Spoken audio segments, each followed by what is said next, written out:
NE Mirrorলৈ আপোনালোক সকলোকে স্বাগতম। সংবাদৰ সাম্প্ৰতিক পৃথিৱীখন বৰ প্ৰত্যাহ্বানপূৰ্ণ। সংবাদৰ পৃথিৱীত এতিয়া ব্ৰেকিং আৰু মেকিঙৰ প্ৰতিযোগিতা। আমি এই ব্ৰেকিং আৰু মেকিঙৰ ভ্ৰান্ত পৃথিৱীখনৰ পৰা বহু দূৰৈত। আমি মানুহৰ খবৰ দিম, মানুহৰ বাবে সঠিক খবৰ, খবৰৰ আঁৰৰ খবৰ।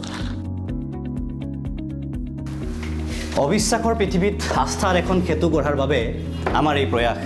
ঢাকঢোল বজোৱা হাইউৰুমিৰে ভৰা সংবাদৰ জগতখনৰ পৰা আপোনালোকক উলিয়াই আনি আমি দিব বিচাৰোঁ এনে এখন মঞ্চ য'ত আপুনি লাভ কৰিব পাৰে শান্তিৰে নিখুঁত সংবাদ লাভৰ এক পৰিৱেশ।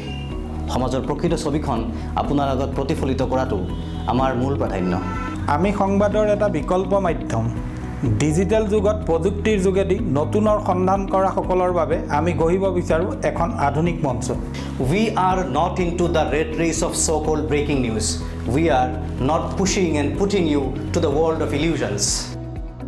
Once you have touched us, you will not leave us.